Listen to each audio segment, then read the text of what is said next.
Hello दोस्तों, स्वागत है आप लोगों का मैथ्स प्लेटफॉर्म पर। मैं अजय कुमार आप लोगों का बहुत बहुत स्वागत करता हूं हमारे इस यूट्यूब चैनल पर। तो दोस्तों, हम डिस्कस कर रहे हैं अपना RRB NTPC and group D का जो हमारा स्पेशल बैच चल रहा है। उसमें दोस्तों हम लोगों ने रेशियो एंड प्रोपोर्शन का पार्ट 4 तक कंप्लीट कर लिया है। उम्मीद करता हूं कि आप लोगों को अच्छे से समझ में आया होगा, और अगर नहीं समझ में आया है तो लिंक डिस्क्रिप्शन में दे दिया गया है। रेशियो एंड प्रोपोर्शन का जो भी पार्ट नहीं समझ में आया है, आप लोग वहां से देख के अपनी बात क्लियर कर सकते हैं, समझ सकते हैं। ठीक है, तो दोस्तों आज अनुपात और समानुपात का भाग 5 है। उम्मीद करूंगा कि ये भी आप लोगों को अच्छे समझ में आए। ठीक है, वीडियो पसंद आए दोस्तों लाइक जरूर कर दीजिएगा, कमेंट करके हमें जरूर बताएं आप लोगों को वीडियो कैसा लगा, और वीडियो ज़्यादा से ज़्यादा शेयर करके अपना सपोर्ट करें। ठीक है, तो चलिए दोस्तों शुरू करते हैं आज का अपना ये वीडियो। तो दोस्तों आज का पहला क्वेश्चन हमारे सामने इस प्रकार से है। क्वेश्चन कह रहा है x ratio y equal to 3 ratio 1 है, तो हमको क्या ज्ञात करना है, x की पावर 3 माइनस y की पावर 3 रेशियो यानी अनुपात x की पावर 3 प्लस y की पावर 3 का मान क्या होगा, ये चीज हमें यहाँ से पता करना है। यानी आपसे ये कह रहा है कि x अनुपात y का जो मान है दोस्तों वो है 3 अनुपात 1। यानी आपको यहाँ से पता चल गया कि भाई x का मान 3 है और y का मान कितना है, 1 है। तो आपको ज्ञात क्या करना है, x cube minus Y cube अनुपात X cube plus Y cube का मान क्या होगा। ठीक है, अब देखो ये चीज तो आपको पता ही होगा, मैंने बताया कि अनुपात का बंटवारा हमेशा क्रमानुसार होता है, तो जो पहले आया है उसको पहले रखेंगे, जो बाद में आया है उसका मान बाद का होगा। ठीक है, अब देखिए हमको ज्ञात क्या करना है, x cube minus Y cube ratio x की पावर 3 प्लस वाई की पावर 3। तो यहाँ पे इस चीज को हम अच्छे से लिख लेते हैं। ठीक है, इस चीज को मैंने यहाँ पे ऐसे लिखा क्योंकि हमें यही ज्ञात करना है। तो ध्यान से देखिएगा, समझिएगा। देखो x का मान कितना है, 3 है, तो क्या मैं यहाँ पे 3 का क्यूब लिख सकता हूँ? हाँ बिल्कुल लिख सकता हूँ। y का मान कितना है, 1 है, तो क्या मैं 1 का क्यूब लिख सकता हूँ? बिल्कुल लिख सकता हूँ। ठीक है, अनुपात का साइन है, अनुपात का साइन लगा दीजिए। फिर वापस यहाँ से वही क्या होगा, 3 की पावर 3 होगा, और प्लस y का मान कितना है, 1 है, तो 1 का क्यूब हो जाएगा। तो 3 का क्यूब करेंगे 27 होगा, और 1 का क्यूब करेंगे 1 ही होगा। अनुपात अनुपात लगा दीजिए, ये भी 27 होगा, ये कितना हो जाएगा, 1 हो जाएगा, तो ये कितना हो जाएगा भाई, ये हो जाएगा 26, अनुपात ये हो जाएगा 28। 2 से वैल्यू कैंसिल हो रही है, 2 13 में 26 होता है, 2 14 में 28 होता है। तो आपका जो अनुपात होगा वो कितना होगा, 13:14। यही क्या हो जाएगा, हमारा आंसर हो जाएगा। तो उम्मीद करूंगा कि बात आप लोगों को समझ में आ गई होगी। स्क्रीनशॉट ले लीजिए, फिर बढ़ते हैं अगले प्रश्न की तरफ। चलिए दोस्तों, अगला प्रश्न हमारे सामने ये है। क्वेश्चन क्या कह रहा है, 2 की घात क्या है, 1.5 है, अनुपात 2 की घात 0.5 है का अनुपात जो है किसके बराबर है। ठीक है, अब ये आपके पास 4 ऑप्शन है यहाँ पे। इन ऑप्शन में जो है दोस्तों, ये जो आपको अनुपात दिया हुआ है ये किसके बराबर है, ये हमें यहाँ से पता करना है। ठीक है, चलिए इसको पता करते हैं। अच्छा, एक चीज मैंने आपको बताया है कि अनुपात को बटे में लिख सकते हैं, बटे के फॉर्मेट में लिख सकते हैं, और बटे को अनुपात के फॉर्मेट में लिख सकते हैं। ये चीज आपको पता होगा, ये चीज आपको बहुत अच्छे से पता होगा, और नहीं जानकारी है तो यहाँ से आप एक बार फिर से सीख लीजिए कि अनुपात को बटे के फॉर्मेट में लिख सकते हैं, और बटे को अनुपात के फॉर्मेट में हम बिल्कुल लिख सकते हैं। तो दोस्तों आपके सामने ये क्या है, 2 की घात 1.5 है, अनुपात 2 की घात कितना है, 0.5 है। तो क्या अनुपात को मैं बटे के फॉर्मेट में लिख सकता हूँ, यानी मैं आपसे ये कह रहा हूँ कि 2 की घात 1.5 बटे ये क्या हो जाएगा, 2 की घात 0.5। तो दोस्तों आप लोगों को एक बात याद आनी चाहिए, बात किस में हो गई है, अब ये बटे में हो गई, बटे में हो गई है, इसका मतलब ये है कि ये भाग में हो गई है, और भाग में घातें क्या होती हैं दोस्तों, घटती हैं, और गुणा में घातें जुड़ती हैं, ये आप लोगों को पता होगा। तो यहाँ से क्या हो जाएगा, 2 की पावर 1.5। अब ये 2 की पावर 0.5 जब ऊपर जाएगा तो क्या हो जाएगा भाई, माइनस में हो जाएगा, यानी 0.5 हो जाएगा। तो मान क्या होगा दोस्तों, आप लोगों का मान हो जाएगा, यहाँ से जब 1.5 में 0.5 माइनस कर देंगे तो यहाँ पे क्या बचेगा, 2 की पावर 1। और 2 की पावर 1 का मतलब ये हुआ दोस्तों कि आप इसको क्या लिख सकते हो, आप इसको लिख सकते हो 2:1। ठीक है, 2 अनुपात आप ये लिख सकते हैं, यही क्या हो जाएगा, हमारा आंसर हो जाएगा। ठीक है, नहीं समझ में आई बात, यानी 2 की घात क्या, 2 की घात 1, यानी 2 का गुणा एक बार किया गया है तो 1 हो जाएगा। ठीक है। और नीचे में क्या होता है दोस्तों, एक होता है, हर में एक होता है, तो क्या हो जाएगा, बटे को आप क्या 2:1 लिख सकते हैं। वही चीज मैंने यहाँ पे डायरेक्ट कर दिया था। ठीक है, उम्मीद करूंगा कि अब बात समझ में आ गई होगी। स्क्रीनशॉट ले लीजिए, फिर बढ़ते हैं अगले प्रश्न की तरफ। चलिए,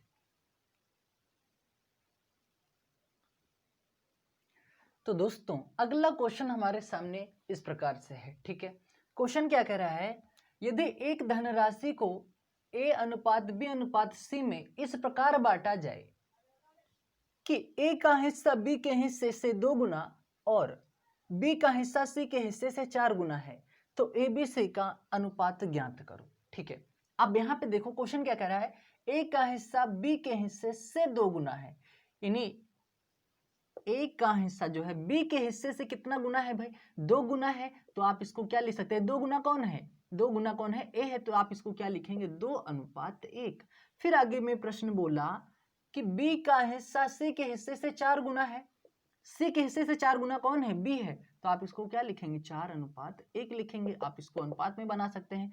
तो आपसे पूछा है ABC का मान। अब एक बात बताओ, शुरू में आपको यह प्रश्न करवाया गया है, अगर आपको दे दिया जाता A:B बराबर 2:1, B:C बराबर 4:1 और आपसे पूछता ABC का मान बताओ, तो अब आप आसानी से ज्ञात कर सकते थे। तो बस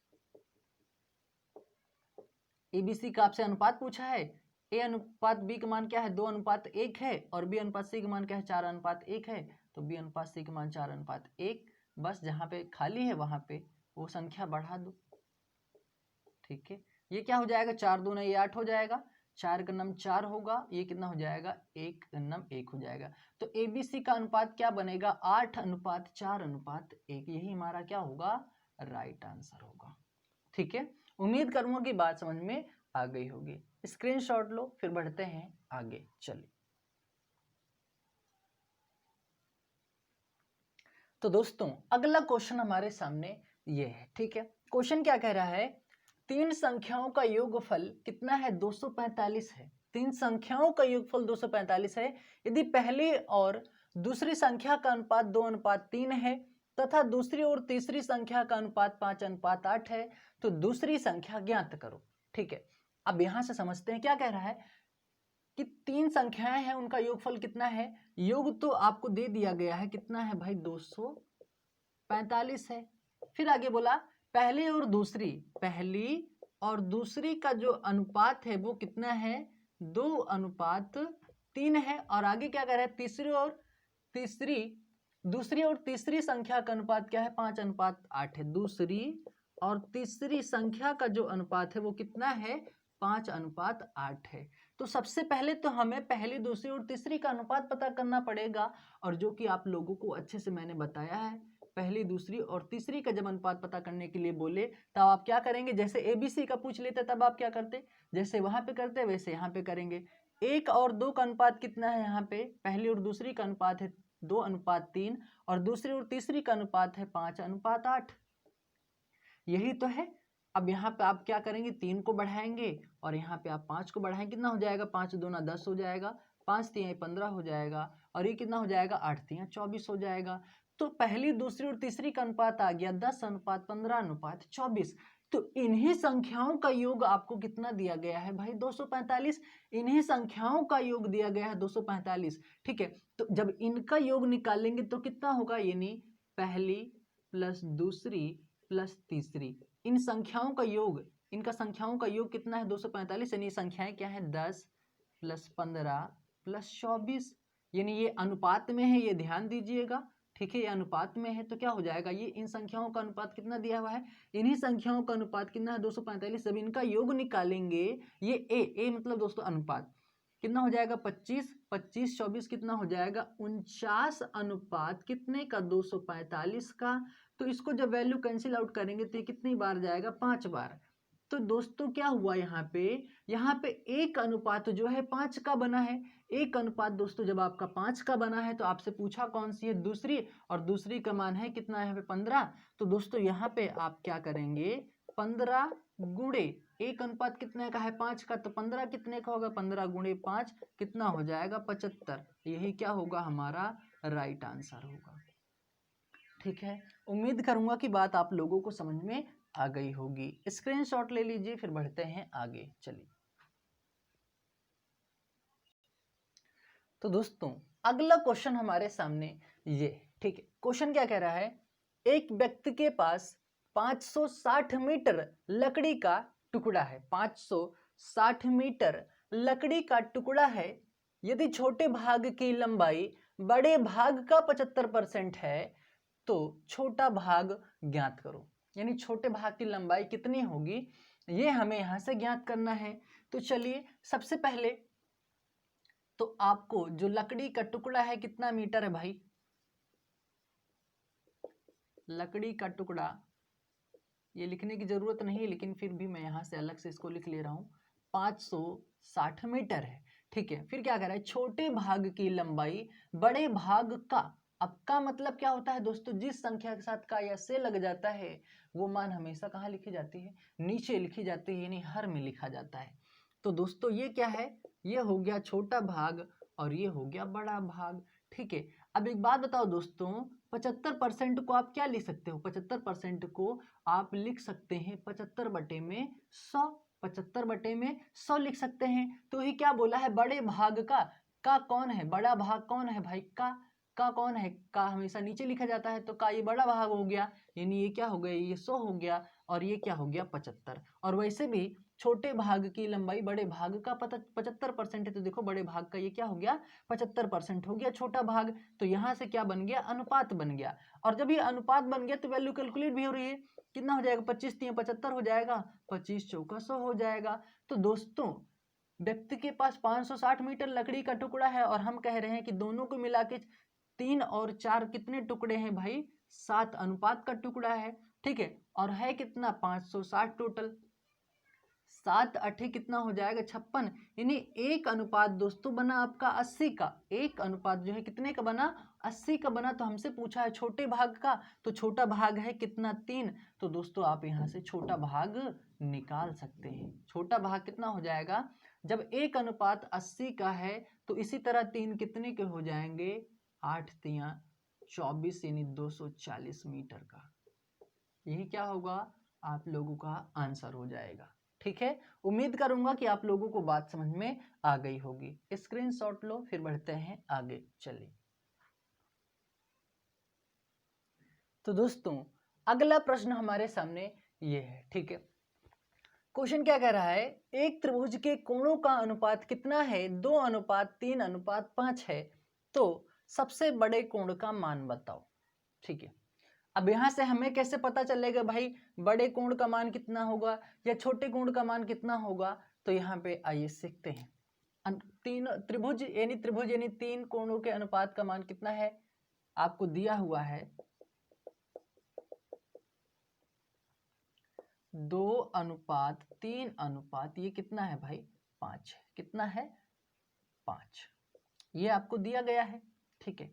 लेकिन अब यहां से आपको कैसे पता चलेगा, डायरेक्ट आप आंसर नहीं बता दीजिएगा कि सबसे बड़े कोण का मान 5 होगा, क्योंकि हमें तो कोण का मान ही नहीं पता है ना कितना है। तो क्या है दोस्तों, त्रिभुज है, क्या बोला है, त्रिभुज के तीनों कोणों का मान कितना है, 2:3:5। तो दोस्तों एक बात बताओ, त्रिभुज के तीनों कोणों का जो योग होता है वो कितना होता है, वो होता है 180।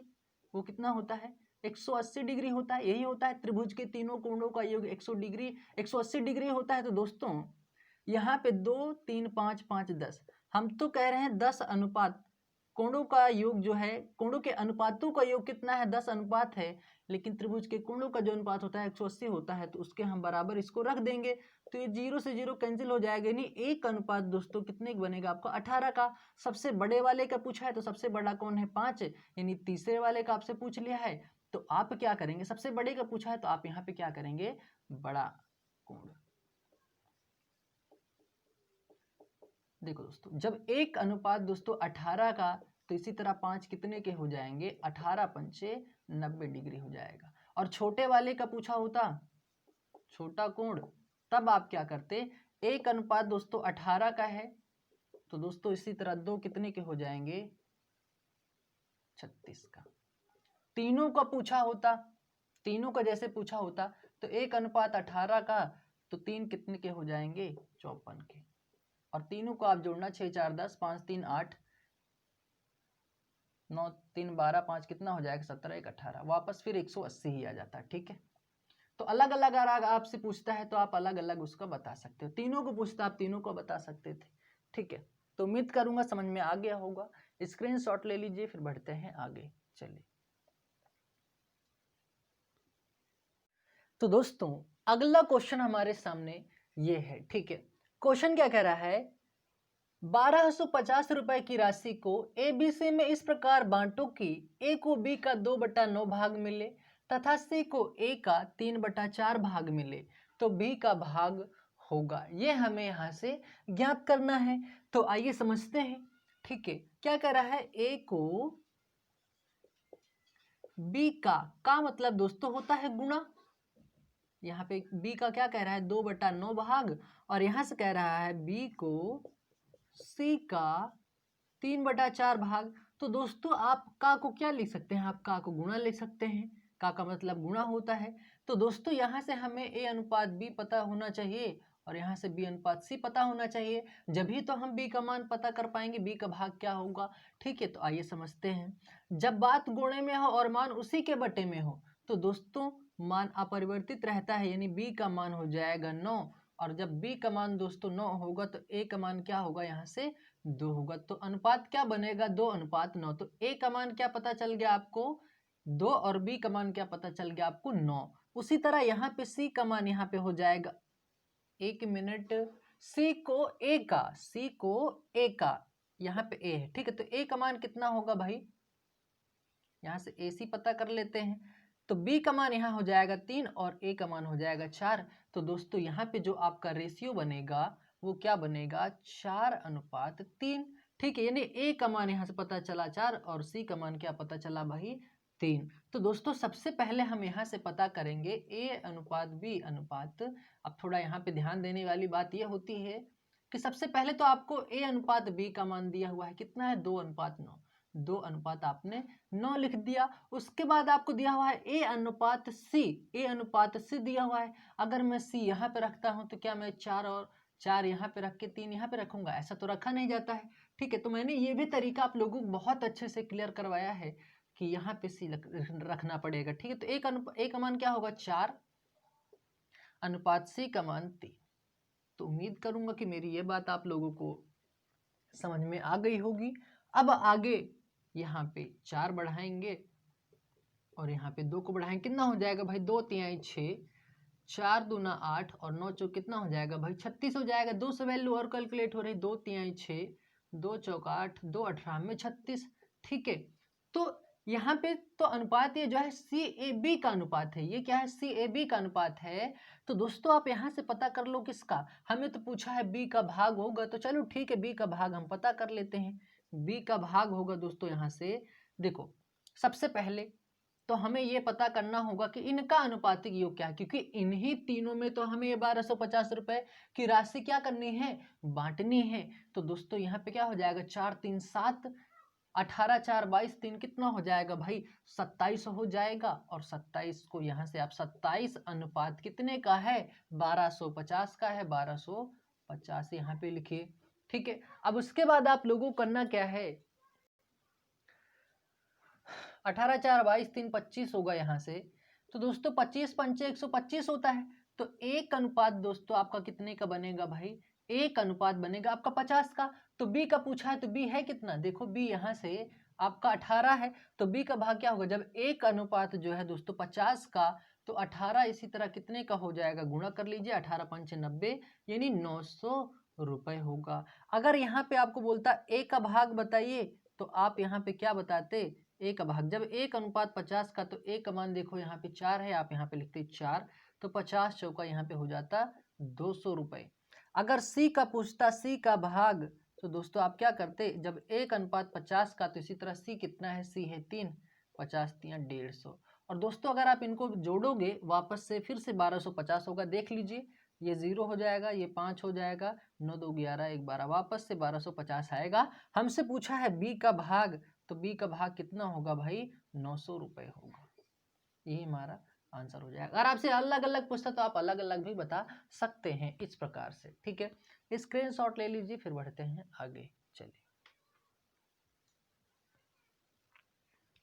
तो दोस्तों अगला क्वेश्चन हमारे सामने यह है। ठीक है, सिंपल क्वेश्चन है दोस्तों, लेकिन बात को समझिएगा। क्वेश्चन क्या कह रहा है, कुछ राशि राम, श्याम तथा मोहन में, कोई राशि है दोस्तों, उसको 3 लोगों में बांटी जा रही है, और वो 3 लोग कौन है, राम, श्याम तथा मोहन में, और बांटी किस रेशियो में जा रही है, 3:4:5 के अनुपात में वो राशि बांटी जा रही है। ठीक है, कह रहा है यदि श्याम को 7200 रुपए मिले, यदि श्याम को 7200 रुपए मिले तो राम को कितनी राशि मिलेगी, ये हमें यहाँ से पता करना है। चलिए इसको ज्ञात करते हैं। भाई ये राम है, ये श्याम है, और ये कौन है भाई, मोहन है, और इनको बांटी जा रही है 3:4:5 के अनुपात में राशि बांटी जा रही है।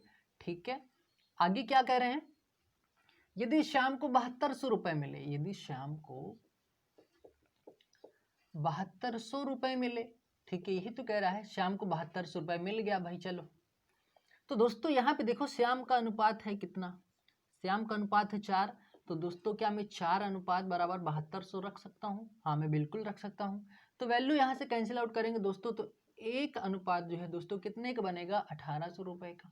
जब 1 अनुपात 1800 रुपए का बन गया तो हमसे पूछा किसका है, राम का, तो दोस्तों आप यहाँ से राम का आसानी से बता सकते हो। राम का अनुपात है कितना यहाँ पे 3, और जब 1 अनुपात दोस्तों 3 का 1800 का, तो 3 कितने के हो जाएंगे, 5400 के, 5400 रुपए।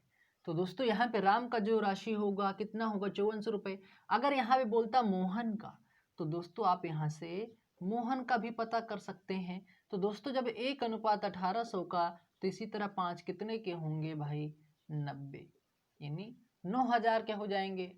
ठीक है, और श्याम का तो पहले से दिया हुआ है। ठीक है, अगर आप ज्ञात करना चाहते हैं तो आप यहाँ से वापस यही 7200 रुपये ही आएगा, लेकिन कैसे आएगा, आइए समझते हैं।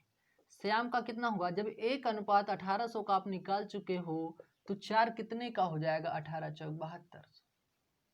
ठीक है, ये हमारा क्या होगा, ये हमारा राइट आंसर होगा, 5400 रुपये। ठीक है, हमसे यही पूछा है तो हम वो वाला बताएंगे, लेकिन अलग अलग पूछ लेता तब आप क्या करते, तब इस प्रकार से निकालते। अगर ये पूछता तो जो राशि कितनी, टोटल राशि यानी कुल राशि कितनी थी वो बताइए, तब आप क्या करते, तब आप इन तीनों को जोड़ लेते, तब आप इन तीनों को क्या कर लेते, आप जोड़ लेते, और यहाँ पे जो आंसर आता वही आपका क्या हो जाता, वही आपका आंसर आ जाता, जो वैल्यू आती हुई आपका आंसर हो जाता इन तीनों को जोड़ने के बाद। ठीक है, अगर आपसे कुल राशि पूछता कि कुल राशि कितनी थी, तो आप इन तीनों को जोड़ लेते, आसानी से आप बता सकते थे। ठीक है, तो चलिए उम्मीद करूंगा ये समझ में आया होगा। स्क्रीनशॉट ले लीजिए, फिर बढ़ते हैं अगले प्रश्न की तरफ। चलिए तो दोस्तों अगला क्वेश्चन हमारे सामने ये है। ठीक है, तो क्वेश्चन को ध्यान से देखिएगा, समझिएगा।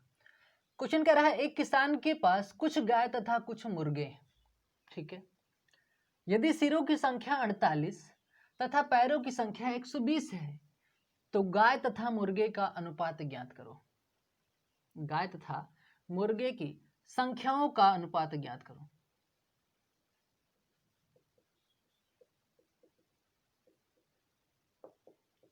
संख्याओं का अनुपात ज्ञात करो। ठीक है, अब यहाँ पे ध्यान से देखिएगा, इस क्वेश्चन को हम एक अच्छे ट्रिक के साथ सॉल्व करते हैं। और ट्रिक क्या है, ट्रिक है दोस्तों पैर का आधा माइनस सिर, पैर का आधा माइनस सिर। तो टोटल पैर हैं कितने भाई, अच्छा एक बात तो हमें कंफर्म हो गई है कि टोटल जो जानवर हैं वो कितने हैं, 48 हैं। लेकिन हमें क्या पता कि कितने गाय हैं और कितने मुर्गे हैं, वही तो हमें पता करना है। यहाँ से जब पता, संख्याओं का जब पता कर लेंगे तो हम गाय तथा मुर्गे का अनुपात तभी तो पता कर पाएंगे ना, तो वो चीज हमें यहाँ पे समझना है। तो देखो पैरों की संख्या हमें 120 दी है, मैंने रखा 120 माइनस 2/2 माइनस, अब टोटल सिर कितने हैं भाई, 48 हैं, आप यहाँ पे लिखिए 48, तो कितना हो जाएगा, ये हो जाएगा 60। ठीक है, अब क्या करोगे आप, 60 में से जब ये 48 घटा दोगे तो कितना आएगा, आएगा 12, और ये हमेशा ज्यादा पैर वाले का आंसर आता है, ज्यादा पैर वाले का आंसर आता है। यहाँ पे ये ट्रिक अप्लाई करने के बाद जो यहाँ पे वैल्यू आएगी वो हमेशा ज्यादा पैर वाले का आंसर आता है। तो भाई ये संख्या किसकी होगी, भाई मुर्गे के 2 ही पैर होते हैं और गाय की 4 होती हैं, तो ये आ गई गाय। ये क्या आ गई, गाय की संख्या कितनी हो गई 12, और जब गाय की संख्या 12 हो गई तो टोटल सिर कितने थे 48, तो 48 में ये 12 माइनस कर दो, आपको मुर्गे की संख्या पता चल जाएगी। तो भाई ये क्या है, गाय, हमें गाय और मुर्गे का अनुपात बताना है कि संख्याओं का अनुपात। तो देखो गाय आपको मिल गई 12 और टोटल सिर कितने थे 48 में से ये 12 माइनस कर लो, कितना हो जाएगा 6 हो जाएगा 36, तो क्या हो जाएगा, ये होगा 36, ठीक है 36 से होगा। अब देखो संख्याओं का अनुपात हमें पता चल गया, वैल्यू कैलकुलेट हो रही है, 12 का नाम 12, 12 3 36, तो गाय तथा मुर्गे का अनुपात क्या होगा 1:3। तो उम्मीद करता हूं कि ये भी बात आप लोगों को समझ में आई होगी। एक बार फिर से समझिए, जब भी इस प्रकार का प्रश्न बने तब आपको करना क्या है, ये ट्रिक अप्लाई करना है, पैर का आधा माइनस सिर। देखो जानवर तो हमें पता चल गया कि टोटल 48 ही हैं, लेकिन हमें ये नहीं पता है कि कितनी गायें हैं उसमें और कितने मुर्गे हैं। तो उसके लिए दोस्तों हमने क्या किया, पैर का आधा कर दिया माइनस सिर, 120/2 माइनस 48, 60 दूना 120 होता है, और 60 में से 48 माइनस कर दिए आया 12, और ये 12 किसका आया है, हमेशा ज्यादा पैर वाले का आंसर आता है। यहाँ पे हमेशा ज्यादा पैर वाले का आंसर आता है, तो ज्यादा पैर किसका होता है, गाय का होता है, तो गाय की संख्या हमें पता चल गई 12, और जैसे ही गाय की संख्या हमें 12 पता चली, बस 48 में से 12 माइनस कर देंगे तो हमें मुर्गी की संख्या पता चल जाएगी। मैंने दोनों को अनुपात में रख दिया, क्यों रख दिया, क्योंकि हमसे बोला है गाय तथा मुर्गी की संख्याओं का अनुपात। तो दोस्तों 12:36 हुआ था, और अनुपात ये कहता है कि जितना सरल हो सके उतना सरल करो, तो मैंने उसको सरल कर दिया, तो 1:3 हमारा क्या बन गया, राइट आंसर। तो स्क्रीनशॉट ले लीजिए, फिर बढ़ते हैं अगले प्रश्न की तरफ। चलिए तो दोस्तों अगला क्वेश्चन हमारे सामने ये है, ठीक है। तो क्वेश्चन क्या कह रहा है, दो संख्याओं का अनुपात 3:8 है और उनका अंतर कितना है 115 है। यानी कोई दो संख्या है दोस्तों, उनका अनुपात क्या है 3:8 है, और वो जो दो संख्याएं हैं उनका अंतर कितना है 115 है, ठीक है। तो कह रहा है उसमें सबसे बड़ी तथा सबसे छोटी संख्या का अनुपात ज्ञात करो, ठीक है। अब यहाँ पे आइए समझते हैं क्या कह रहा है, दो संख्याओं का अनुपात। चलो भाई ये दो संख्या मान लिए, और इन दोनों संख्याओं का अनुपात कितना है 3:8 है, ठीक है। और उनका अंतर, यानी इन्हीं दोनों संख्याओं का अंतर कितना है, अंतर है 115। तो दोस्तों हम तो कह रहे हैं 115, लेकिन क्वेश्चन में क्या कह रहा है, अंतर 8 में से 3 जाएगा, हमेशा बड़ी संख्या में से छोटी संख्या को माइनस करते हैं। तो 8 में से 3 जाएगा 5, और ये हो जाएगा क्या भाई, अनुपात हो जाएगा। तो ये क्या हो जाएगा, जब ये वैल्यू कैलकुलेट होगी तो 1 अनुपात कितने का बनेगा आपका, 5 दूना 10 और 5 तिहाई कितना हो जाएगा भाई 15। यानी 1 अनुपात दोस्तों आपका बना 23 का, 1 अनुपात 23 का बना। तो आपसे क्या पूछा है, उसमें सबसे बड़ी तथा सबसे छोटी संख्या का अनुपात ज्ञात करो। तो सबसे पहले भाई हम पहली का पता कर लेते हैं और यहां से दूसरी का पता करेंगे। तो दोस्तों जब 1:23 का, तो इसी तरह दोस्तों ये पहला का ज्ञात कर रहे हैं, तो पहला कितना है 3, तो दोस्तों यहाँ पे रखेंगे 3, कितना हो जाएगा 3 तिया 9, 3 दूना 6। दूसरा क्या है, दूसरे वाले ज्ञात करेंगे, जब 1:23 का, तो इसी तरह 8 कितने के हो जाएंगे, 8 तिया 24, 8 दूनी 16, 2 कितना हो जाएगा भाई 18 हो जाएगा। तो आपसे बोला क्या है, सबसे बड़ी तथा सबसे छोटी संख्या का अनुपात ज्ञात करो। तो दोस्तों सबसे बड़ी, तो सबसे बड़ी है कौन भाई 184, और सबसे छोटी संख्या कितनी है 69, ठीक है। तो अनुपात आपका बन गया ना, यहां से तो ये हमारा क्या होगा, आंसर होगा। अगर आप इसको चेक भी करना चाहते हो तो आप चेक कर सकते हो, आप 184 में से इस 69 को माइनस करना, बिल्कुल अंतर कितना का आएगा 115 का आएगा अंतर। देखो 9 5 14 होता है, ठीक है। यहाँ बचा 7, 7 में से 6 जाएगा 1, ये आपके पास एक है ही, तो कितना आ गया 115 आ गया ना। इसका मतलब ये आंसर आपका बिल्कुल राइट है, ठीक है। अब स्क्रीनशॉट ले लीजिए, फिर बढ़ते हैं आगे। चलिए तो दोस्तों अगला क्वेश्चन हमारे सामने ये है, ठीक है। क्वेश्चन क्या कह रहा है, दो संख्याओं का योग 40 है और उनका अंतर 4 है, तो उनका अनुपात ज्ञात करो। सबसे पहली बात, अगर हमें संख्याएं पता होंगी जब ही तो हम उनका अनुपात ज्ञात कर पाएंगे। हमें तो यहाँ पे सिर्फ योग दिया हुआ है और उनका, उन दो संख्याओं का अंतर दिया हुआ है, संख्या तो हमें पता नहीं। तो सबसे पहले हम संख्या को पता करेंगे, ठीक है। तो दोस्तों आपको क्या दिया हुआ है, आपको दिया हुआ है योग, योग कितना है भाई, योग है 40, और अंतर कितना है, अंतर आपको दिया हुआ है यहाँ पे 4। ठीक है, तो सबसे पहले यहाँ पे हम सबसे बड़ी संख्या ज्ञात कर लेते हैं। सबसे बड़ी संख्या, तो दोस्तों बड़ी संख्या ज्ञात करने के लिए आपको a प्लस बी अपॉन 2, ठीक है, और सबसे छोटी संख्या ज्ञात करने के लिए, सबसे छोटी संख्या ज्ञात करने के लिए आपको करना है a माइनस बी अपॉन 2। सबसे शानदार ये तरीका है दोस्तों इस क्वेश्चन को सॉल्व करने का। तो दोस्तों a का मतलब पहली संख्या और b का मतलब दूसरी संख्या। तो दोस्तों यहाँ पे a का मतलब 40 और b का मतलब 4, तो यहाँ पर रखेंगे 4/2, कितना हो जाएगा 44/2। जब इसको कैलकुलेट करेंगे कितना आएगा 22, 22 दूना 44 होता है, ठीक है। अब यहाँ पे कर लेते हैं 40 माइनस 4/2, 36/2 कितना हो जाएगा 18। तो दोस्तों यहाँ से हमें बड़ी संख्या और छोटी संख्या हमें पता चल गई। अब जब हमें संख्या पता चल गई तो इनका अनुपात ज्ञात कर सकते हैं। तो दोस्तों ये बड़ी संख्या है, ये छोटी संख्या है, और हमें इन्हीं का अनुपात, हमें क्या बताना है, तो उनका अनुपात हमें यहाँ से ज्ञात करना था। तो ये क्या है भाई 22 है, और ये क्या है 18। वैल्यू, अनुपात का मतलब होता है दोस्तों जितना सरल हो सके उसको उतना सरल करो। तो 2 ग्राम में 22 हो जाएगा, 2 9 में 18 हो जाएगा। तो आपका जो अनुपात बनेगा कितना बनेगा 11:9, और यही आपका क्या है राइट आंसर है। तो उम्मीद करूंगा मेरी बात आप लोगों को समझ में आई होगी। एक बार फिर से समझ लीजिए, आपको योग दिया हुआ है 40, अंतर दिया हुआ है 4। तो सबसे पहले बड़ी संख्या हम यहाँ पता की, बड़ी संख्या पता करने के लिए दोस्तों a प्लस बी कर दो, और छोटी संख्या ज्ञात करने के लिए a माइनस बी, और बटे में दोनों के 2 लगा दो, ठीक है। तो 40 4 44/2, 44/2 मतलब 22, ठीक है। a माइनस बी और बटे 2 है, 40 में 4 घटाएंगे 36 आएगा, 36/2 को कैलकुलेट करेंगे 18 आएगा।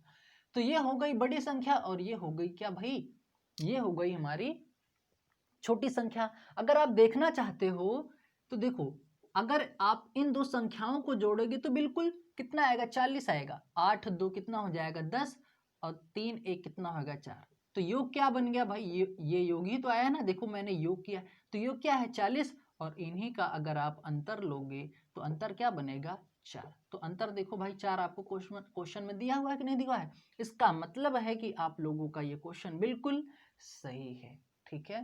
तो स्क्रीनशॉट ले लीजिए दोस्तों, मेरे ख्याल से कहीं भी दिक्कत नहीं होनी चाहिए इसमें, ठीक है। तो दोस्तों ये था आज का हमारा इंपॉर्टेंट वीडियो, उम्मीद करूंगा कि आप लोगों को समझ में आया होगा। तो दोस्तों अगर समझ में आया है तो लाइक ज़रूर कर दीजिएगा, और वीडियो को ज़्यादा से ज़्यादा जरूर शेयर करके अपना सपोर्ट करें। और अभी तक जो दोस्त चैनल को सब्सक्राइब नहीं किए हैं जरूर सब्सक्राइब कर लें, और सब्सक्राइब करने के साथ ही बेल आइकन प्रेस कर दीजिएगा, ताकि नोटिफिकेशन मिलने में आप लोगों को भी दिक्कत ना हो सके, ठीक है। तो मिलते हैं फिर अगले वीडियो में, तब तक के लिए थैंक यू, जय हिंद।